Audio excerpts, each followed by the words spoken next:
It's like trying to win a car race. Should be a good one. And as you're driving, saying, hey, make it run better. You could have a posse of waifus. Starting off kind of strangely. Slaying the land. Welcome to the show. This is insanity. Taking a critical look at the gaming news of the week. This info is pretty shocking. Somebody's got to give an answer to this. This is Augmented Reality. You are watching my favorite channel. I've not heard of them. The Triple S League. Enjoy, guys. What's up, everybody? Welcome to the Augmented Reality Podcast for May 11th, 2021. This is your source for news, leaks, and analysis of games in the gaming industry. Coming at you live on YouTube and Twitch and archived almost anywhere you can find podcasts, be it iTunes, SoundCloud, Spotify. We're on all of those. We're not everywhere, but we're in a lot of places. We are watching. We are listening. Saib is slowly plotting world domination. Speaking of, hey, Saib and Moon, great to have you here as always. Yeah, hi. That was, what was it like? You go first. No, you go first. No, you say hi first. I say hi first.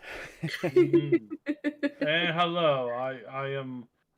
I think we have some big news today. We have some really big news, and I hope I do not fall asleep in the middle of the show because I am exhausted. Yeah? Egg sauce. It comes from so many egg extermination orders. Yeah. Just up all night sending out the soldiers. Just like me last night. Sorry. Anyway. We'll, we are going to talk about an unannounced game from Bethesda Game Studios that is... Saib, you've done some digging and have gotten some info on it. And we're not talking about Starfield, and we're not talking about Elder Scrolls 6. We should clarify. We're talking about the rumors around the unannounced game, not necessarily an unannounced game. So, we know, and it's very wordy, some words and lots of word things. And wait. Yeah. So, yeah. Well, we know there's an unannounced project, right? Because I mean, that's no, that's the thing. And that's what I'm going to get into. It's. I mean, it is and it isn't. So, you know. All right. Well, we'll look into all of that. We'll find out what's going on there. But what everybody really wants to talk about is the Stargate game. That's what set our Discord aflame earlier today when I posted the live stream link in the Discord. By the way, hello everybody who is active in the live chat. Great to see you. If you're listening on YouTube or on Twitch live, please do say hello. We'd love to hear from you. And just let us know you're there and lurking. Or if you want to engage in the conversation, go ahead and do that too. We'll try to address as many of those live chat comments as we can throughout the podcast today. And if you haven't already, smash that like button. We do appreciate it if you smash the like button. If you're listening after the fact, after we've done the live show, please leave comments below. And in the description, you can find links to our merch store, to our Patreon, all kinds of fun stuff, and to our Discord server. So there's lots of different ways you can join with the community and support this content if you appreciate it. Plus, check out our main, much bigger channel, the Triple S League. It is much bigger than this Triple S Podcasts channel. This is a new channel we started to sort of separate out different kinds of content. But the main channel has comedy, it has game guides, it has reviews, it has all kinds of fun things. So hello Terra K, hello Schoolaman, and Funky, and Kisuke, all big, very active members in our Discord server. Glad to see you all, plus all of those who are lurking as well. Definitely welcome you here. So yes, so let's talk about Stargate Timekeepers. Let's talk about this one first, just because this is what a lot of people wanted to talk about, and I know some of you are potentially staying up late to hear this, so we'll get this one done right at the beginning of the show. There is a game called Stargate Timekeepers that is currently in development, and it is coming from UK-based publisher Slytherin, who I admittedly didn't know much about until today. I did some research on them. They did, but they put out some pretty popular games. They did a 5-hour live stream earlier today, and they had an entire hour of new game announcements. And after that was all done, they just kind of tacked on this Stargate Timekeepers teaser trailer right on the end. So, very interesting way of just sort of introducing this game to the world or letting people know of its existence. I know a lot of you are excited for a Stargate game. Stargate very popular, and there hasn't been a Stargate game in a very long time. No. There hasn't ever been a Stargate game. That's the amazing, absolute absurdity of this situation. No, but that is not true, though. I found several today, but they're just very old. Okay. There's none that have been noteworthy, and like that's about different. 90% of them have failed. Fair enough. That's the thing that like. So you're saying there's never been a good Stargate game? A successfully released Stargate game that actually isn't just a paper copy, really roughshod version. Excuse me. That we've never gotten one of those. We've never gotten an actual Star Trek or Stargate game that really focuses on the Stargate universe that people have wanted. We've never gotten one of those. We've always gotten like these like half like it's like I would compare most of the Stargate games that we have seen to basically cheap asset flips. And I'm serious. Not one of them has done a good job in representing the series. Not one of them has done something promising. And they've all kind of like left this. And man, Stargate is probably one of my favorite, easily one of my top 3 favorite series. And it's just been treated with such garbage. And it all really boils down to one of these like CEOs. I can't remember the name of the fellow, but he basically like killed the whole thing. Like they were doing really well, they were doing really great, they were pumping out content like crazy, and then basically this head guy basically embezzled all of the money out of the company and left it to sink. Instead of building an empire, he cashed out. And again, it's like the stupidity and arrogance of this is just it makes me so angry because it's such a good thing. It's such a cool thing to have. But yeah, no, for sure. So yes, having a quality game in the franchise definitely something that would a lot of folks are excited for, and hopefully. And again, most of the games have been canceled. And so if we get this, hopefully it'll break that curse. Hopefully we'll see a renewed return to the universe because it really is such a great, cool universe. And yeah, just all the disappointment. Mm-hmm. Now, we know very little about it except that it is going to be an RTS or as one website called it, a real-time tactical game. So it's going to be of that genre, and it's going to be set between season 7 and 8 of Stargate SG-1.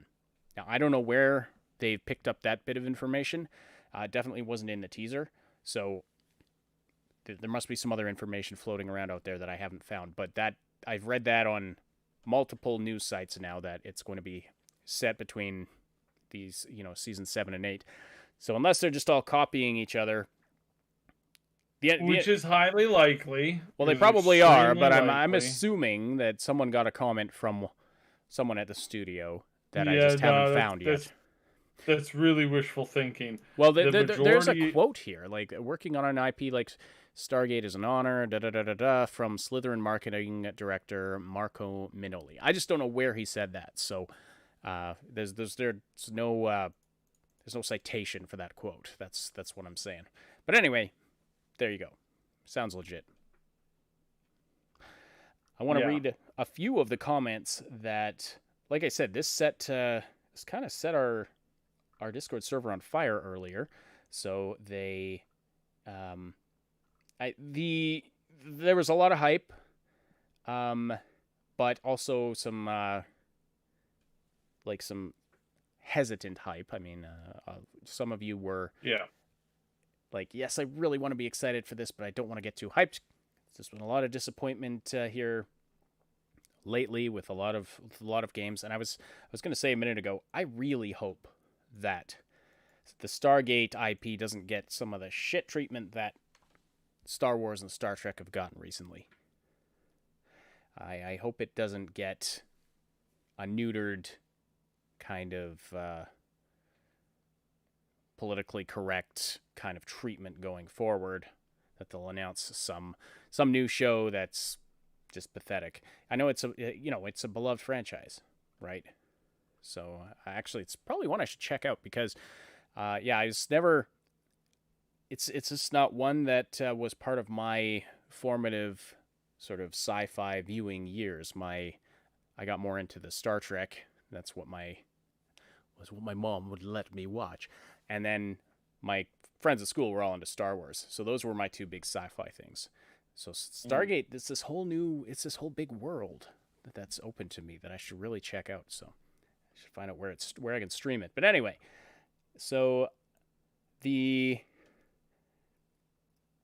developer has done some well-received games: Battlestar Galactica, Daedalus, and W2K Gladius. I don't know anything about either of those games. Anyway, do you have any comments about either the developer or the publisher, Slytherin? No, I mean it's not a huge studio that's made household things. No, it's small. It's small, but they had small studio that's, again, I worry about this stuff, like hearing I see this kind of stuff. I see a small studio. I see small stuff, and my mind goes to like, basically asset flips, right? Like that's where my head goes to. For licensed properties, I can see where you would have that concern. Like, there's a lot of smaller studios out there doing a lot of really great games, but for something that's a licensed thing like this, yes, hopefully it gets the proper game development treatment. So just kind of, oh man, where is that info that I had on the games that they've done before? Anyway, the impression I got from the conversation on our Discord server was that, the developer has a good history. The publisher, there might be some reason to be hesitant about it. But in any case, I mean, it is Slytherin. It's the bad house of the Harry Potter houses. But I mean, how could they? I always wondered how they could name it that and not know that that's where all of the villains are going to end up. I'm talking about Harry Potter now. But anyway, that's totally off base. So anyway, want to hear your comments if you have any any comments that you want to put in the live chat. We are eager to hear them. Terra K says there was the original Super Nintendo game based on the movie. Yeah, so like the games go back for a while, but anyway, like Sai was saying, were any of them really good? Not, and then again, not like I think my preference for a Stargate game would be basically something a little bit more, like, not just a little bit, far more advanced than what we have in the real-time strategy type / RTS stuff. Like, I think like a super tactical, like, I don't know, like I think like my initial thought back when I was probably when it was at my most fandom of the series was when I was playing a ton of Jagged Alliance 2, and I wanted the Jagged Alliance 2 engine to like make a Stargate game. Oh, good lord, there's too many star blank things in existence. So Stargate game based on that kind of like tactical, almost turn-based. again, I say almost turn-based because if if like Chain Alliance, and same with the Overwatch feature that you have in some of the oh darn it, I totally forgot the name of the other series. Um, but whenever you have that like kind of like tactical overlay type thing, I don't think it's really a real time strategy one, because if you send out your like low level character or merc or whatever into the line of fire of a bunch of veterans, they get an interrupt action on you, and you have to trump their interrupt action with your points and your skill points and your level and your experience. And I feel that's kind of like it gives a far more real feel to a battlefield. Because again, it's not just strictly turn based. It's like turn based but not. And so that's kind of what I had always wanted to play it as. I don't think it makes a good shooter because um, just the way that a lot of the weapons work, I don't feel it as a shooter. So please let me know in the comments, guys. What are your thoughts? Like, what do you picture um, a Stargate game being? Like, like if you had to compare it to something, what would it be? Let me know, because I'm really curious. It was either that or like I always pictured it kind of like a sciencey like uh, um, mystery type game too, like something where you're like trying to solve stuff. Yeah, the XCOM series. Thank you, Tereke. Yeah, the XCOM series is again I XCOM is like Jagged Alliance 2 light, because it's very similar in its playstyle, but it is far more simplistic than Jagged Alliance. In Jagged Alliance, there's a lot more that you can do, and it's far more grittier. Whereas in XCOM, it's like your abilities are very limited. You know, it's like in Jagged Alliance 2, you could punch a guy, knock him down, steal his gear, and then you could cut his head off. And then you could pick up his head and put it in your inventory and turn it into a dude who was out to collect the heads. I don't remember the head thing, but yeah, That it oh definitely no, had. there was a lot of things that you don't realize that were in the Yeah, engine for that game. A I lot of do. people didn't. A lot of people had no idea that you could take a knife. You could give them.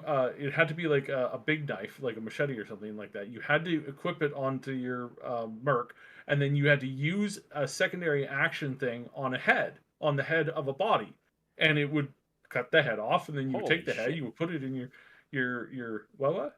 I said, holy shit. I did not know that. I do remember Yeah. finding a porn mag in the game and having to check and make sure that my mom wasn't watching.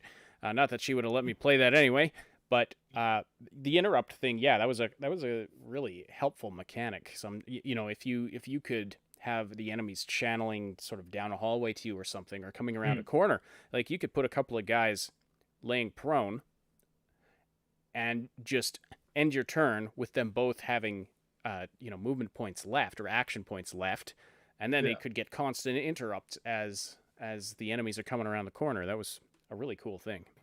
Yeah, no, the game was always designed to be, and they did have a limitation on the technology, but the original devs really did have this intention of it being um like a more of a live like more of a live thing than strictly turn based. They wanted that level to be there, and when they tried to do the remake, they tried to make that more of a focus, but they really dropped the ball on it, because they said nobody wanted turn based games, and then XCOM came out like 8 months later and completely dominated the market, rebooted the concept of turn-based games on the PC and elsewhere. Just, I mean, really, really, really amazing stuff that for the longest time the we've been ignoring. So that again, that's my dream of it. Will we get that? I don't know. Like I said, I'm really worried we're gonna get a very like basic like asset type flip type thing. And I hope not. Again, I'm with you guys. I want this to be a good game. I want this to be, it doesn't have to be the best game, it just has to be a good game. It has to be a good game that gets the people interested in playing in the Stargate universe again. Because the Stargate universe is a very, very well, like the TV show. I know some people. I met one dude who was like, "Man, that's so dumb. I love Stargate, but the original movie." And I'm like, "You mean that atrocious piece of garbage with all those like old action stars from the 80s? Like that one? That's what you like? Oh my God! What?" Like, Hey, not the TV show don't that be had dissing like 80s action stars. I mean, The like Expendables was awesome.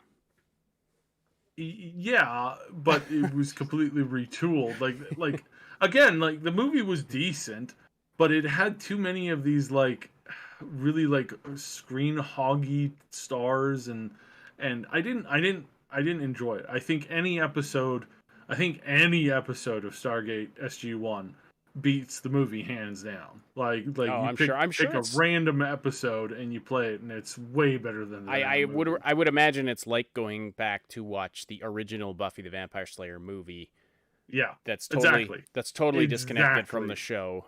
Yeah. Yes. So yeah, well, so if I want to get into Stargate myself as a total noob to the franchise, I should start with the TV show, like the first TV show, and just carry on from there. I heard people again, people were talking in the Discord about this a lot earlier. That so there were some later TV shows that kept getting canceled too early. That's annoying. That I almost like I don't want to get into something that's going to have a frustrating ending because it got canceled. I'd say Universe definitely got canceled too early. It deserved to at least get it deserved to get another season to showcase what they had in store. Yeah. Like all of the stuff deserved more. I think that it was a victim of a lot of circumstance. And again, like we realize at this point now, all this time later, we realize that there was some serious upper level shenanigans going on with burning money basically and embezzling it, and that there were some people who came in and had absolutely no care for anybody that they worked with. Yeah, and I think that really soured the experience of what was some of the great was some of the really really great actors like so you remember that Star Trek show Enterprise, right? Like the one that came after all the good ones. Yes. Almost all of those actors from that show ended up moving over to Stargate. Oh, that's interesting. Yeah, Huh. like once that show finished, they all found their way over to the new Stargate show that was going on, and they loved it more. And the community was very, very, very strong. The actor community behind it was very, very, very strong. I've met Christopher Judd like 3 times, and he is quite possibly one of the nicest actors I've ever met. And I've met a lot of actors. You go to these conventions and you meet a lot of them. And Christopher Judd is always like very friendly and a very like clean sort of fellow, and like clean as in like that's a bad way of saying it. It's like you can tell that he's not like dirty with Hollywood, right? Like he hasn't let it go to his head. He's a what is this word I'm looking for? He's authentic. That's the word I'm looking for. He's very authentic. He's an also authentic human being. He's also an actor, so it's really hard to tell sometimes. Oh, maybe, but I mean, he's also really funny. When he does comedy, he's like gold. Like, Yeah, I've heard he's done a bunch of I've heard comedy. he's a really funny guy. Yeah. He is super funny. Kisuke. And then I mean, Mike Hanks and all these other people. It's like they did such a good job. They've been doing such a good job for a really long time, especially working with what they had, and building shows with shoestring budgets. Like, good lord, they did good work over there, and they got screwed over by a greedy corporate egotistical B word that decided that cashing out essentially, like, it's like these people who sell out their country for like $5,000. It's like, here's the keys to the kingdom. I just want you to give me a new car payment. It's like, do you not know the worth of the thing that you just trashed? Like, my goodness. All right. Yeah, special level of hell. But yeah, no, I'm excited. I'm looking forward to this. I think that we're gonna see some pretty cool stuff. But yeah. So I just accidentally opened Photoshop. Whoops. Kisuke says start with SG1. I'll do that if I decide to get into it. Tara K agrees. It should be a Stargate XCOM type thing, or an FPS with some puzzle elements. I don't know enough about it to know if an FPS would work, but if it's like Star Trek, like I think it would. It's one of those scenarios where it's like an FPS is a solid option for it. I personally don't want it to be. I personally want it to be something more, I don't know, like deep, like more strategic, I think. And the puzzle factor, I mean, that could definitely make sense too. So Definitely, like it kind of. Well, lately I've been playing some games that have kind of like an escape room puzzle kind of concept to it, and with like an overarching connecting storyline, and like just like series upon like you have to like strategize within like whatever set area you've got. I think that would be very interesting. Yeah, I do enjoy that kind of game. See it like a game like Star Trek, or a franchise like Star Trek, for example. I don't know that I'd want to play a Star Trek FPS because I feel like it just wouldn't fit the feel of the universe very well. So if it's like that, I can see. Whereas Star Wars, I mean, FPS works very well, although I'd rather have like a Jedi-based adventure game kind of a thing. Anyway, definitely don't know enough about it to really comment more than that, but Arturio says, hi, Moontag and Sybe. How are you all doing? Now, sorry for me being late. Well, you know what? You're very welcome here. By the way, Ash here too. Just FYI. Not, I'm okay with, sort of taking backseat, but yeah, that's okay. Just kidding, man. So anyway, it's... Kisuke says, I want an FPS, but I also want something strategic, so there is only one conclusion. More games. Yes. There you go. All right, well, that's about all I am not opposed to that either. I think having an unlimited supply of Stargate games would be perfect. It's really late here, and I am bloody exhausted. It makes me think of that. There's that comic book guy line from The Simpsons. He's like, of all the Star franchises, Wars, Trek, Gate, and Quest, Gate is easily my third favorite. So it was an episode that had Richard Dean Anderson on it. So that's where that connection was there. But then I was like, whenever I hear, I think it was Quest, and I'm like, what the hell is Star Quest? I've heard of SeaQuest. Star Quest? You don't know what Star Quest is? Not as far as like a... No, I really don't. I've heard of Space Quest. I've heard of SeaQuest. Yeah, but I don't know what Star Quest is. Anyway, doesn't matter. So let's talk the Bethesda thing. That's the other big thing that you have to stay awake for. Yeah. Kisuke says, don't worry, Sai, but we have all been tired, yes. So our... Yeah. Sybe and Moon have actually been, they're back to their day jobs now, so that's been, it's been interesting adjusting to that for them, and for me as well, just not having them available all the time. So that's the reason for the fatigue. But let's talk about what Bethesda's doing. So, new job listings are giving clues that there might be another currently unannounced project in development at Bethesda Game Studios. We know they're working on... Hold on. We're approaching this wrong. So that's the rumor, and I need to put some water on that fire. Which part is the rumor? Because these job listings are out there, right? Yes, these job listings are out there. However, due to recent leak issues, a lot of studios are opting to no longer use correct verbiage when hiring for positions. And instead of attaching it to a current game or a game that has been somewhat announced but is also not necessarily, they don't want this info getting around and out there, a lot of studios are now opting, especially on especially on LinkedIn and other advertising sites for job postings, including their own boards.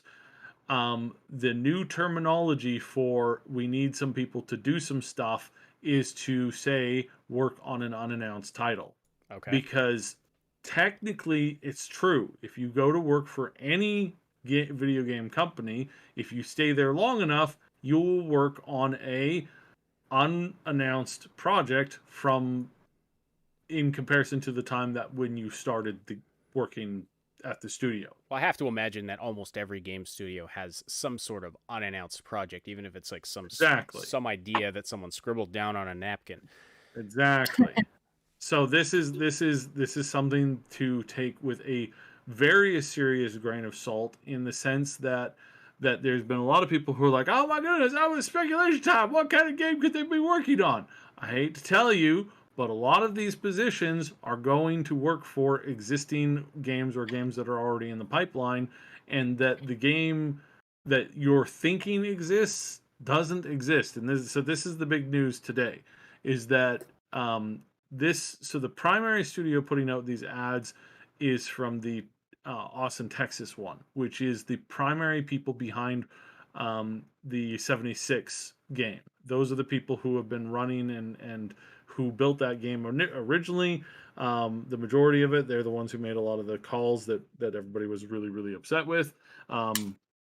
They're the ones who really dragged down Bethesda's reputation, but they have undergone a enormous amount of growth, an enormous amount of becoming better, building better, doing better, coming out with better content, and really pushing some new levels. So where are they in terms of, like, what are they working on? Are they working on a brand new title? As far as we can tell, they are not working on a new title. They're working on kind of like a projected title. And then really what they're going to be doubling down on over the next little bit here is going to be the 76.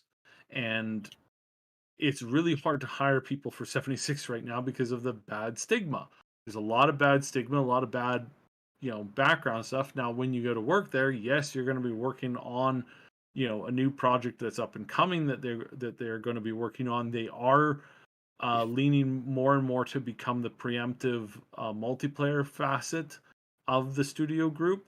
And that's great news. That means that they have some ideas, they have some plans for multiplayer content, and that these guys have been doing good enough that the company is now entrusting them with more of these advanced growth options, because again, they've learned a lot from 76. It was a lot of very hard lessons for everybody involved. It was hard on the fans, it was hard on the workers, it was hard on the devs, and it was hard on the leadership. The leadership pushed a lot of this stuff down the hill, and a lot of people got blame who had very little to no control over any of those options, and who were actively saying, no, we need to stop doing this. This is making us look bad. Stop doing this. And they would say this again and again and again and again and again. And the company's executives would say, do it or else. Go find a new job, or do what we tell you to. You don't know what you're talking about. You're only a developer. Pfft, idiot. I'm the executive branch here. I created Skyrim. It's like, no, you didn't create Skyrim, you pompous piece of garbage. You made other people create it, and then you took the credit for it. What a pompous piece of. Anyways, they don't work there anymore. That's the good news. None of those, none of, not none, but the majority of the people who made a lot of those bad decisions for 76 no longer work on any of those projects. ZeniMax Studio, the actual ZeniMax Studio, not the ZeniMax Studio that makes and maintains the Elder Scrolls MMO, but the actual ZeniMax like overhead studio, that thing's gone. It doesn't exist anymore. Every single person in that company was either transferred out or bought out or were given a golden check and said, "See ya, goodbye." So it's not the same people. I want to make that very clear. So again, is the rumors of them working on a new game, is that true? Sort of, but not really. And certainly not anything that you're going to see anytime quickly. We're not going to see anything new coming out of the studio until well into probably post Starfield release. That's assuming that Starfield releases in 2022, not 2021, which is perhaps an incorrect assumption, and we'll get to that in a second. But basically, for the most part, no, they're not working on a new title that you're going to be hearing about anytime in the near future. The new title that they are going to be working on may have something to do with Elder Scrolls, and that's a proverbial nut that I was able to crack today. So it appears as if there's some work going on for a new Elder Scrolls thing. We don't know exactly how much. We know that it's a very long ways off, which is why I wanted to bring this up and mention this now, because we are talking about a serious delay between now and the time when we actually get this game, we actually get our hands on this game. So it's going to be a long time. It's going to be a very long time. And it is not going to be what some people have assumed it to be. So, heads up. Okay, let me see if I understood what you were saying there. So it's going to be a very, very, very long time before Elder Scrolls 6. Is that when you said this game? You're talking about Elder Scrolls 6? No. No, it is a multiplayer component of Elder Scrolls 6. Okay. Just wanted to clarify. I wasn't sure what you were referring to there. I was also distracted by something, so it's possible I misheard what was being said. But okay, possible multiplayer thing for Elder Scrolls 6. That's very interesting, and you were able to obtain that bit of info from some sources you have. Now, I've compared Bethesda, like Maryland. I've compared Bethesda, Maryland, and Todd Howard's Secret Vault to Fort Knox several times, and I'm not joking. I can get info on basically any company at the snap of a finger, with the exception of Bethesda, because that studio is run like a tight machine.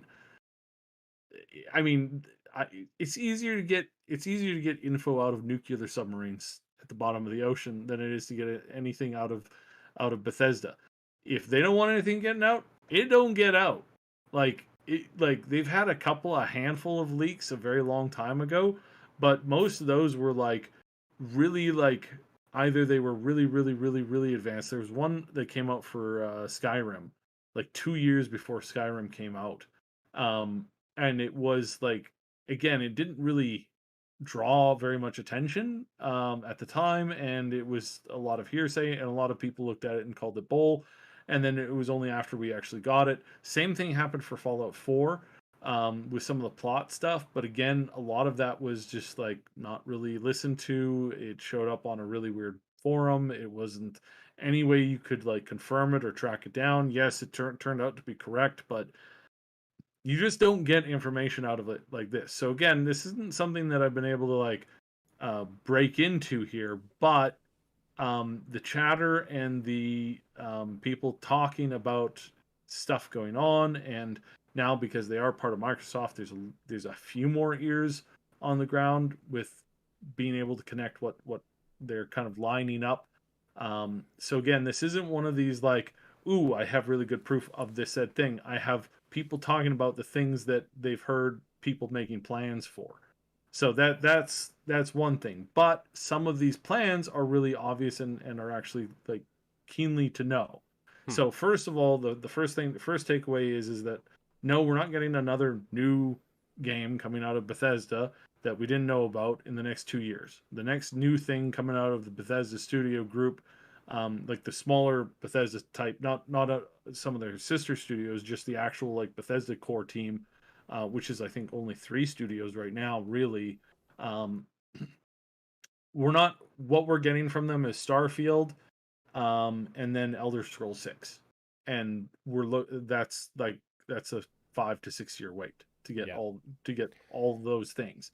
But added on top of that, apparently they are wanting something to be a multiplayer. They've learned their lessons from multiplayer, and right now apparently they're planning for a companion type game, not necessarily forcing multiplayer into this Skyrim 6. So that's good, but it also depends on what you mean by multiplayer, because it could be that they want to add localized co-op to Skyrim 6, which would be great.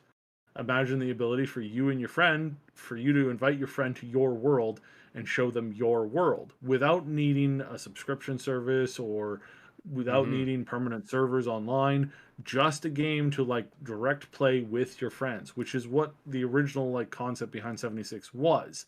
So that idea is gaining traction. And now again, we are really far away from this game. They're not even working on it full time right now. They are working on Starfield right now. So the chances of us seeing that coming out soonish is going to be a little bit further away. And then the other thing that they're really saying is that they really like, Fallout is an IP that is going to get some love. I don't know in what fashion, but it is getting more attention and more love put to it. So could it be that they're actually getting that handed to them or given to them, or they're able to make something new? So a new type of Fallout spin-off game? Could that be what we're getting? I don't know. That's a good question, and it's a very good question because we've raised this question several times before, principally with the whole like Obsidian slash Microsoft situation now. I believe that we will get another Fallout game here before 5 years are up. I just don't know from whom or from where. It's one of those things where it's like if you're making money and you have a golden goose and your primary job is to make money, and you have a golden goose who's laying golden eggs in the background, and right now they're all just like, rolling out over the edge of the boat into the ocean and sinking to never be seen again. At some point you're going to be like, you know what? Probably should move that to a place where it can actually use those eggs.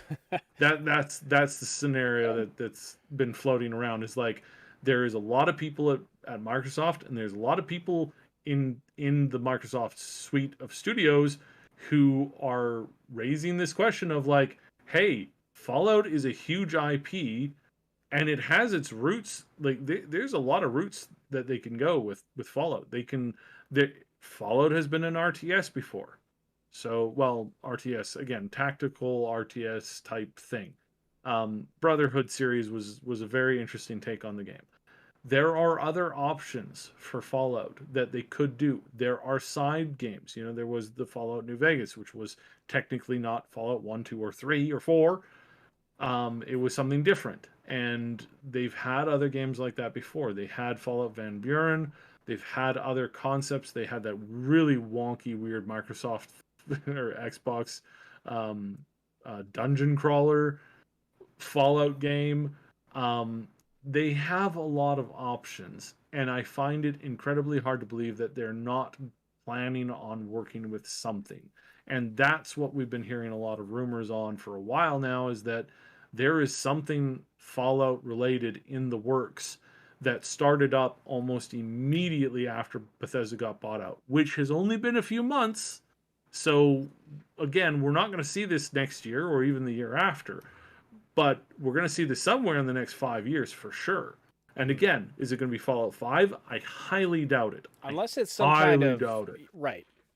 I mean, if you're talking about something on a AAA scale, but if we're talking about a smaller, say, a mobile title, and that's been some of the speculation around this is that, I mean, it could be anything, right? And so because they're looking for a server engineer, because this is the Austin studio, well, maybe it's a Fallout game more akin to Fallout Shelter rather than sorry, not Fallout game. Maybe it's like a mobile game or a smaller game like that. So that could be, in which case, I mean, that those games take less time to develop than, say, a Starfield or an Elder Scrolls 6 or a Fallout 5. So it literally could be anything. But anyway, that's some interesting info. And yeah, take this all with a grain of salt. Like Saib said, I mean, it could just be the verbiage that they put in the job announcement so as not to, not to leak anything, although it didn't stop people from speculating. Well, one of the things that they're doing this for is to stop the speculation. They've realized that it used to be like 5 years ago, not many nerds, as in the gaming press, were paying attention to people's accounts on LinkedIn because most of those were pretty private. You had significant barriers between you and the audience or the general public on LinkedIn. That is not the case anymore. There are far more people using this, and 5 years ago, groups, and I have an account on LinkedIn, and I am friends with some very high-ranking people.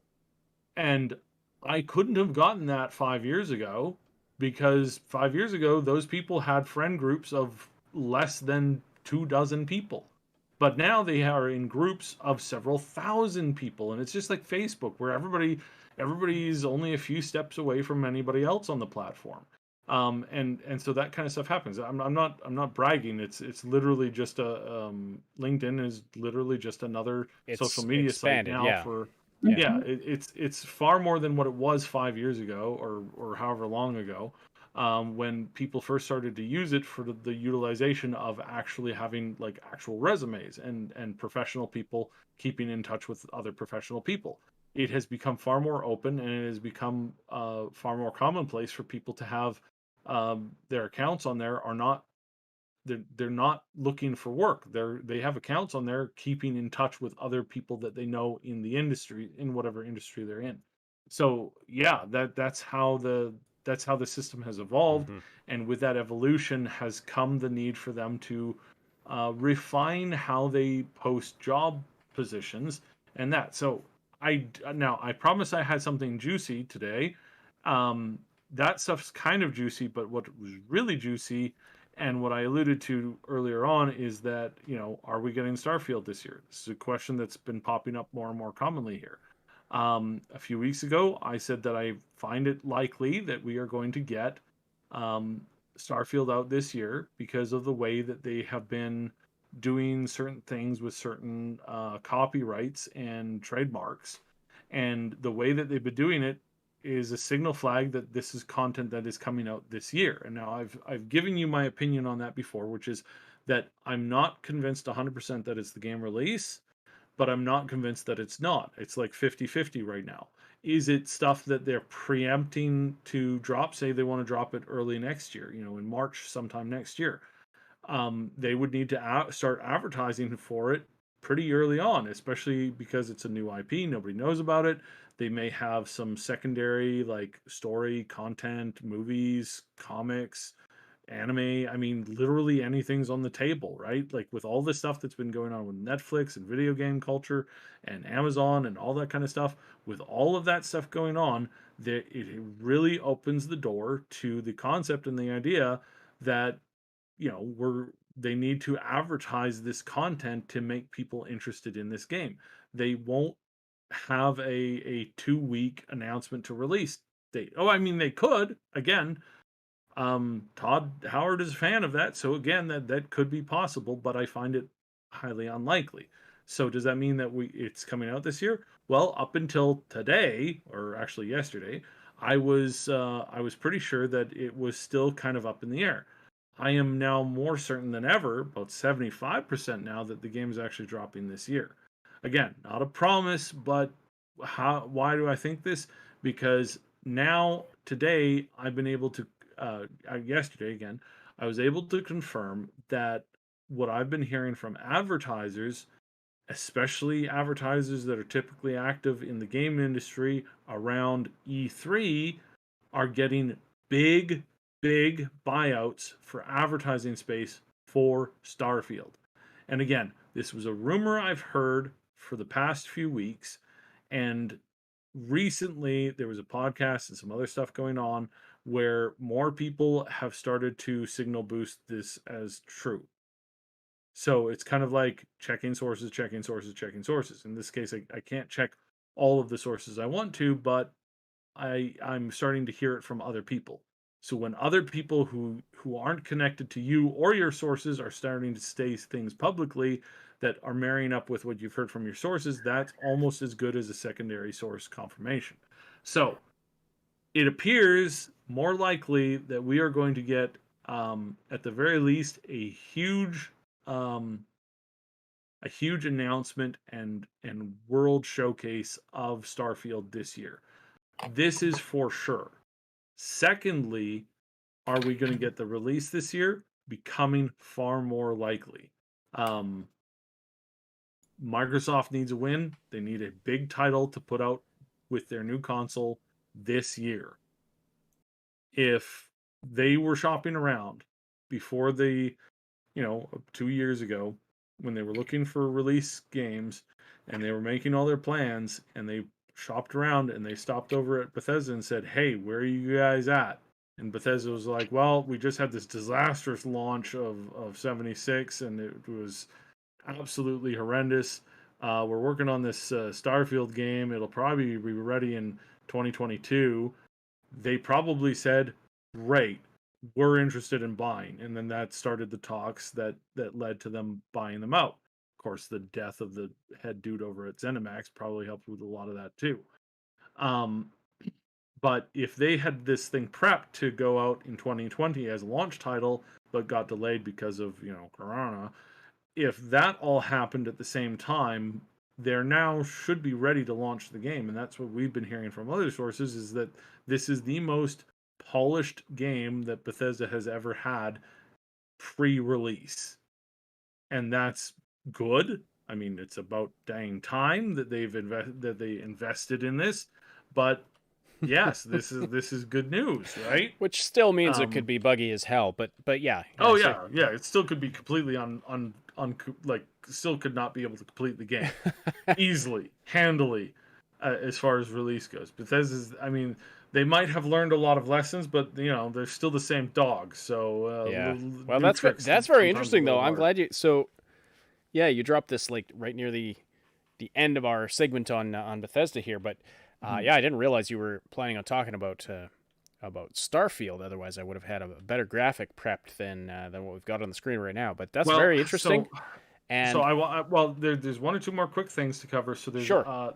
So Bethesda accidentally put out some artwork for Starfield. This has been confirmed now that this is them. It went out on a secondary server that they bought, and that another company runs for them. That it's a very common thing. It's I'm not going to get into the weeds of it because it's basically just other YouTubers have covered it. Basically, it's 20 minutes to explain that yes, Bethesda actually does use and own this server, and they use this and own this server to host certain image files and other files and stuff like that. And this did go public on a public spot that was not supposed to be in a public spot and got taken down pretty quickly. I didn't want to. We're not going to show that picture because this is basically the exact same situation that we were that a lot of other YouTubers were in back a few years ago when the whole Borderlands 3 bull fiasco happened, and that's that they accidentally found stuff that they weren't supposed to find. They ended up running with it, and that gave them a license to come after their channels and to hit them with 280 strikes. Yeah. So we don't want to do that until Bethesda is willing to talk about this stuff, we're not going to be showcasing stuff that they've accidentally leaked out, whether it's them or not. And it's also not actually that much to see. It's basically confirms that some of the other artwork that we've seen that's come out on leaks before is also true. We now know that for sure. There was some correlating images and stuff like that they've been able to match up with this new thing. Again, it's not much. It's basically just hand sketches of stuff. So it's a very preliminary, like early stuff. And again, it may not be indicative of what is currently in the game, but people are hungry for this and they're jumping on it, which is a good sign. It means that Bethesda has potentially learned their lesson and is hopefully working on a great thing. Again, potentially. Cross our fingers and pray that Todd Howard, has managed to wrangle things in and is not, become the next Sith Lord. Let's just hope so. Fingers crossed. Oh my. Please, please, please, please, please, please, please. So yeah, that came out today. It was super confirmed today, and again, not going to show it because it is technically like we won't show, it's but technically it's stolen content. So I saw these. I saw some screenshots or some images I had never seen before when I was searching for a Starfield image earlier, and so that explains that now. That explains I didn't have time to look into it, but I was like, I don't remember seeing that image before. Like I saw some of the alleged screenshots that had leaked months and months ago, but I saw some stuff I hadn't seen before. So interesting. It's out there if you want to look for it. We won't be showing it here, but that's very interesting. Yeah. So expect to learn more about Starfield this summer. Hey. Yeah. And to wrap up on our Bethesda news, we're going to quickly cover the very promising situation of 76 right now. Again, I don't think anybody in any frame of mind can say that 76 was a good game at launch. I believe that most people would agree that the thing probably should have been shot and buried, and they probably should have done a very big apology and said, "We are so sorry for screwing this up. Our bad. Let's just pretend this never happened. We're going to give everybody their money back, and let's just pretend this never happened at all." I believe most people would kind of lean that direction, but I want to give some people some hope. One of the things that Bethesda is doing that they've reactivated now is the public test server, and they're going to be publicly testing their next expansion into 76 for 2 whole months. That's huge, because what that means is they're actively looking for player feedback. Oh, this bizarre concept of getting feedback from your players on content that you're making so that you can make good content. Mind blown. Indeed. Somebody's got to call half a dozen of the top video game companies and say, "Hey, are you guys aware that you can get feedback from your community and then act on that feedback?" Such a cool, crazy concept, but it might just work, Johnny. It might just work. It's astounding. Anyways. Yeah, ask the billionaire execs. They know what's up. Yeah, right. So, anyways, 76 has this patch coming up. There seems to be some really cool story stuff in the works. For those of you, and I know we've got a couple of Enclave fans. Apparently, there's some stuff going on with that. I won't spoil any stuff, but the Enclave is currently in the game, so therefore, obviously, it's a potential thing, right? So I'm not doing any spoilers here. Not to mention that nobody really cares about 76 spoilers up to this point, but no, what we appear to have is we do appear to have a potentially a resurgence of 76. I was not expecting this until the fall. I was really not expecting this till the fall. But what they're showing here with them bringing out the public test realm and putting so much energy into this, that what we're starting to see is the they're starting to rally behind this game. They're not giving up on it. And they've got a lot of like fixes going on. This next patch comes out is going to add a ton of user requested content. It's going to really try and focus on fixing the loot wheel system. And the other thing that they're trying to fix is of course continuing to add really good story, and the storylines is pretty good. It's very Fallout-ish. It follows a pretty decent set. They've managed to, I mean, they have shoehorned in some stuff here and there, but they're making it work. I think the game is getting better, and that's my opinion. If you listen to other people who talk about the game and who they play it, as a primary source, it's going good. The audience is growing for it. Everything seems to be moving in a positive manner. So we might move up our getting into 76 plan. We were originally going to plan it for late fall, if at all. We it, you know, but right now I'm willing to say that, look, if they come in and they continue to not add any more of those what do I call it, planned microtransaction solutions to The problems. where they You know, create the solution and then or they create the problem and then sell you the solution exactly. microtransactions. Yeah. Yeah, those. We haven't seen any new stuff. As far as I know, I did some poking around today, and I can't find any examples where, under the Microsoft banner, they've added problems that they've then gone about to fix with microtransactions. And in fact, the microtransactions that people were really upset about, the buying of the repair kits and stuff like that, I talked to some people playing the game. Apparently, nobody needs those things, because the only people who need those things are people who have no interest in playing the crafting portion of the game and have no interest in farming, or killing like difficult mobs or bosses, because that's where you get them as rewards from typically.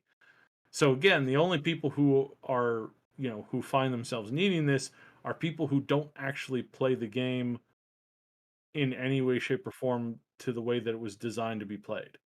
So apparently, it's not, repairing your gear is not difficult if you follow any basic guides or tutorials on how to like actually build your settlement and actually get a cohesive like thing running. And if you've done quests, you are given enough content, or you're given enough stuff to easily keep everything in tip top shape easily. And especially if you don't actually play that much, it turns out that if you play less, then your farms and your automated systems of gathering actually get you more than what you need to do stuff in the game. So interesting. They haven't lowered the reward for their in-game currency, the microtransaction currency that you can actually earn in game.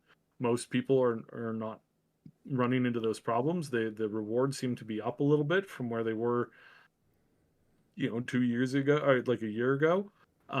So again, this is all trending positively.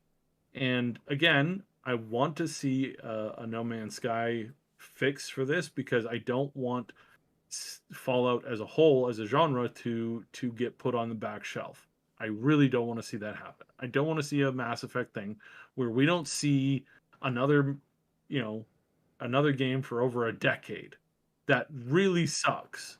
And I think that, again, we don't have to support 76 financially. I still don't believe in paying money for that game that you've already bought. I don't believe in paying for any game that you've already bought repeatedly over and over and over again. It just doesn't make sense. And it's not fair, and it's not consumer friendly. It's nothing like that. But yes, I think what we're seeing is we're seeing an improvement, and I think the big test will come this fall, once they get the next Brotherhood update out, and then once they move into fixing the private servers.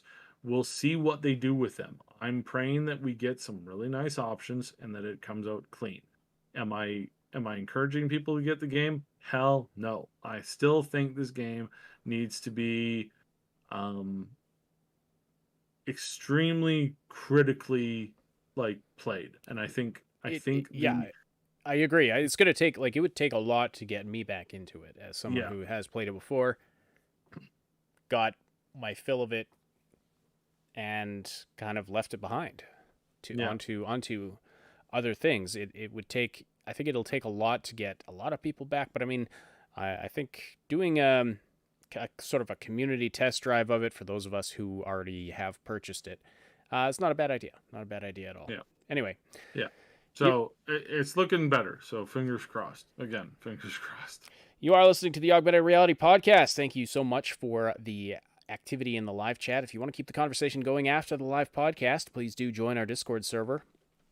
A lot of you who are here are there on the Discord already, but if you happen to be listening and aren't on the Discord server, come check it out. There's lots of fun conversations that take place there. There's live streaming that happens in the voice channels. There are weekly party games that happen, things like that. It's a fun place.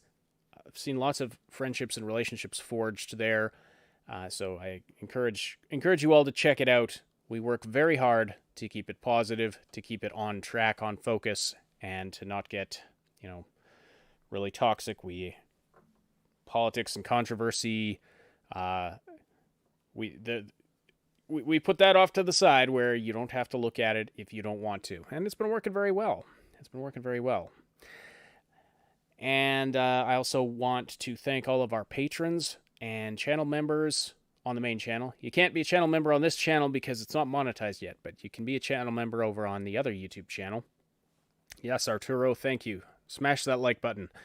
Agreed. But yes, our patrons and channel members and also our Twitch subscribers.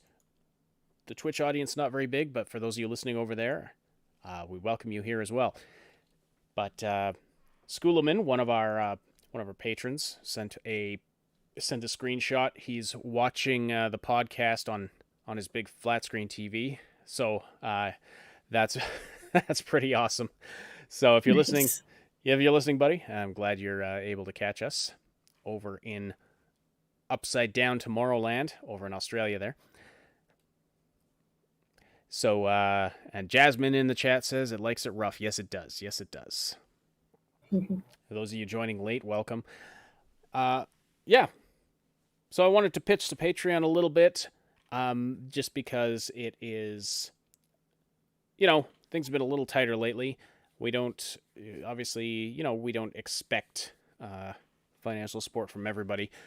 And, we appreciate I appreciate you just listening. The fact that people out there just listen to us still blows my mind. But anyway, we will be updating the patron rewards very soon. I know I keep saying that, but we are just kind of waiting until we've hit a certain point with things behind the scenes before we put those out there. But right now, you get your name in glittery gold at the top of the podcast as the podcast is playing, and on our Saturday live stream. Saturday Morning Legion, which is has been going very well. Planning some other rewards as well, but yeah, if you are of a mind to check out the Patreon, there's some cool stuff over there, and we appreciate all of the support that everyone is able to offer right now. All right, so to wrap up the show, there were a couple other small stories, but because we've gone long, I'm going to cut those for now, but I did promise a Resident Evil Village review in progress, so we'll do that right now, and I'll bring this glorious picture up on screen of Lady Dimitrescu. I've finally learned how to say that name, so that's really good. Yay, vampire mama. She is... I can see why she has captivated the internet so heavily. And it's not just because of the voluptuous bosom. It's not just that.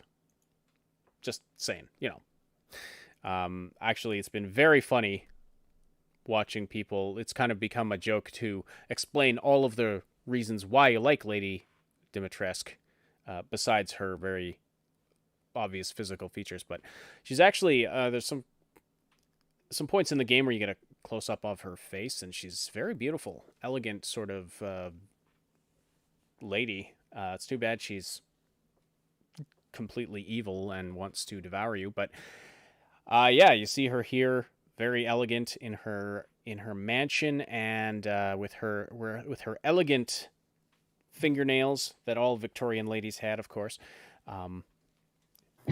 Those claws. Actually, the way this picture is set up, Sib, it looks like your little icon is holding the gun on the podcast right now. I'm always holding the gun. Yes. Know? Oh, yes. Of course. So anyway,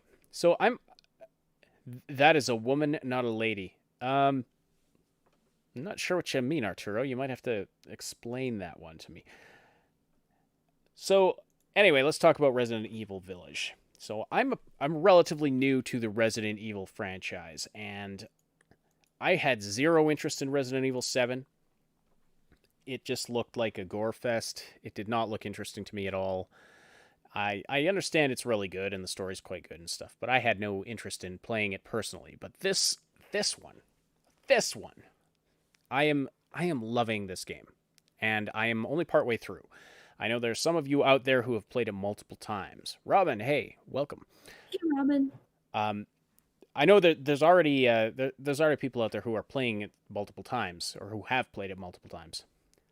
And I've been taking it slow, partly because I've been recording some walkthroughs, but also because one of the things it does that kind of annoys me is if you don't collect everything in a certain area the first time you're there, sometimes you get locked out later and you can't actually go back and find everything. So anyway, I've played parts of the game 2, 3, or 4 times already for all of those reasons.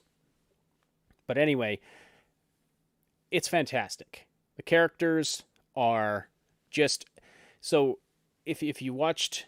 not the opening... Well, actually, the opening cutscene is fantastic. And I played it for you all on Saturday Morning Legion this week. It's this flip book that is... It was just fantastic. This very surreal animation that gave you sort of the background of the story of the region where the game takes place, and it's told in a very disturbing children's book. But this whole idea of there being these strange monsters and creatures and evil, these beings that are relatively unique, like Lady Dimitrescu here is. Like, it's not like there are hundreds of her kind roaming the village. She's like the one, and she's got these 3 daughters that she created somehow, and you learn bits and pieces about that as you're reading through scraps of paper as you're exploring her mansion.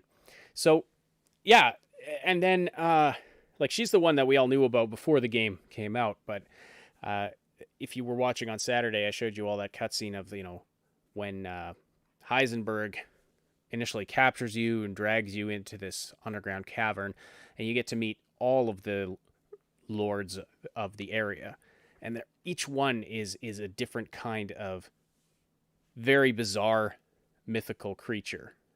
You got that bride doll thing that Moon, you did some artwork of, and then there's this other really weird deformed creature, and then there's Heisenberg, and it's like, well, what the hell's his deal? He can move metal and gears and stuff. And so this idea of these beings in the world just that you have to deal with kind of individually, that really captivated me. So the setting is fantastic. As you can see, they put so much detail into the game. The settings, the characters, I love it.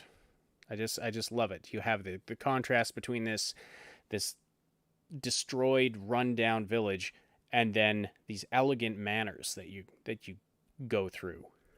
The beauty and the ugliness. Even the outer beauty of Lady Dimitrescu contrasted with her inner ugliness, her inner evil. Very angry. Oh, she's very angry. She's horrifically angry, especially after you screw with her a bit. I'm not gonna give any spoilers, by the way. I'm not gonna give any story spoilers, but the story stuff is really cool. There are some plot contrivances. I found, while the story is pretty good, there are some things that it's like, that was really convenient. I mean, it's a Resident Evil game. It's got some of the Resident Evil tropes, and there's some things that... Oh, no, not tropes. Oh. Oh, dear. Tropes, whatever shall we do? Anything important is, like, painted yellow. You know, go figure. You should pull up Moon's artwork of this. She's done some great jobs here. Yeah, I was going to ask if you dump it in the you just Discord, I'll put up. Oh man, that's awesome. Okay, I'm gonna bring that up on the screen. Yes, and I just I'll bring it up right away here. Actually, yeah. So there it is. Let me just see if it's. Oh yeah, that's framed really well. So this is the image that Moon started doing live on Saturday while I was playing the game. Saturday Morning Legion, check it out on the main channel. Saturday mornings, North America time. Saturday morning. It's different times for other parts of the world. But yeah, this doll character. Like I went to her location next, and it was this really psychological horror segment of the game, and I encountered one of the freakiest things I have ever encountered in a video game. This game, as I said on Saturday, it's definitely got some suspense, and there's some tense situations, but I haven't found anything scary until I got to the house of the doll maker who made this character and like puppets her, and encountered the one that Moon has drawn just so wonderfully. This artwork is amazing. Yeah, this is really good. She just wants to be friends with you and pull out your fingernails, maybe. That's basically what it is. Yeah, that's basically her character. But yeah, it was one of the freakiest things I'd ever encountered in a game ever. So I really enjoyed that from that perspective. So yes, overall, I give the game a very high score. Atmosphere-wise, definitely a 9 out of 10. Characters, I would say an 8 out of 10.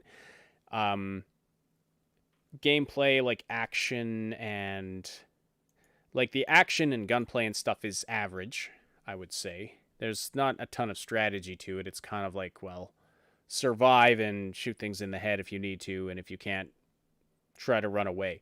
But they do bring in a really interesting aspect of it where after you do a couple of things, like at first you're going around Lady D's mansion and she's nowhere to be found, or she turns up in a couple of places as like scripted events, but she doesn't see you. She just kind of walks away. After you've accomplished your first couple of objectives, all of a sudden she's wandering the mansion, actively looking for you. And she might be blocking your path to exactly where you need to go. And, you get close to her, she will F you up with those claws of hers. So, very cool from that. Very, very tense. She's very slow. So, it's really only a problem if she corners you.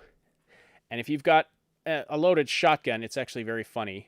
In one of my walkthrough videos I did, you can see there's a place where it's like scripted that you get cornered by her. So I shotgunned her in the face, and she just like kind of looks startled for a second and adjusts her hat very elegantly. I thought it was really funny. So anyway, shotgun her in the face and you can kind of run away. As long as you're not, like, if you're stuck in a corner and she's right in front of you, you might as well reload because, if you can't get around her, you're dead. But it's, yeah. So that added a really interesting aspect to it. I would say the gameplay is the gameplay is really good as far as like an exploration horror game, right? Combat and stuff, I would give it a 6 out of 10. The major annoyance I have is that you can get locked out from going back and finding things if you don't fully explore an area before you leave. Sometimes you get locked out and can't go back. So that's like That's kind of my biggest annoyance with the game. But overall, absolutely loving it, and would give it a very high score. So if you're into that kind of game, if you're a fan of Resident Evil, now I know it's very different from the old school Resident Evil games, and I am speaking as someone who's very new to the Resident Evil genre. Arturio says great job on the drawing. I give it a 10 out of 10. Yeah, this is pretty good. And I meant to ask you if you had continued working on this. I just finished it. That's really cool. That's really awesome. So, yeah, and yeah, the lore and the story, very interesting. So, overall, I give it a very good score. I have yet to see how the story pans out as far as, what the ending is like, that kind of a thing. But it was also particularly gripping because it's about a guy trying to find his baby daughter. And, having had 2 of those myself, it was certainly something that it gripped me. The idea of somebody just walking off with your child to do God knows what is about the most terrifying thing you can experience as a parent. So that is that definitely turned it into a horror game for me, for sure. But yes, then this doll thing, such a good character. Right? It's very entertaining, and I think I always got to give it to these guys. They know how to make good monsters. They really, really do. Oh yeah, the monsters are great. It's just the plot sometimes. I wonder sometimes if they don't create all the monsters they're going to use in a game first, and then once the game comes out, they or not game comes out, but they start to write the script for the game around those monsters. That's what I sometimes wonder. Again, I know I'm being petty because they've done a pretty good story, and I don't think it could be improved that much. I think there's a couple things here or there that could be improved, but overall, I think they're doing a good job with this, honestly. And kudos to them for making a game that people enjoy to play, because lo and behold, that's what our job is. This every game designer out there, that's a preference, a dream, right? So yeah. It is. Crossed. Yeah, it is very. There are some things you need to suspend disbelief about. Like there's just certain parts where, for example, you have to find a certain thing to open a secret door in the wall, to go in there, open a chest, and find a key to the courtyard. And it's like, this is where you keep your courtyard key? So anytime you want to take a stroll outside, you got to go to the basement, get this thing, come upstairs, put it in this thing, open the secret door, then go in and get the courtyard key, and then you go for your walk, and then when you come back in and you want to lock the door, you lock the door, then you go back to the upstairs room, put the key in the chest. Like, there's things like that. That's like, or you go through this elaborate puzzle to open this box of whatever, and there's like a pair of tweezers inside. It's like, oh, how convenient. Exactly what I need for that other puzzle over there. So there's stuff like that where you kind of do have to suspend disbelief. The other thing is where the merchant sets up shop in Lady Dimitrescu's home, and there's a side room off the main entry hall, and she will not follow you in there. It's like, okay, that kind of breaks immersion, but still not enough to ruin my enjoyment of the game. So very, very solid title, in my opinion. Again, haven't finished it. If my opinion changes, I will, if I get to the end of the game and it's just like absolutely sucks, I'll update my opinion on that. I'll put out a video or something. But those that I've heard from who have played it all the way through say it's really good all the way through. So that is good to hear. And that's about all I have to say about that. So hopefully that was enjoyable, helpful. Let me know if you agree or disagree in the comments. I really, really want to know if the multiplayer mode that they made for this game and the just the Resident Evil series as a whole.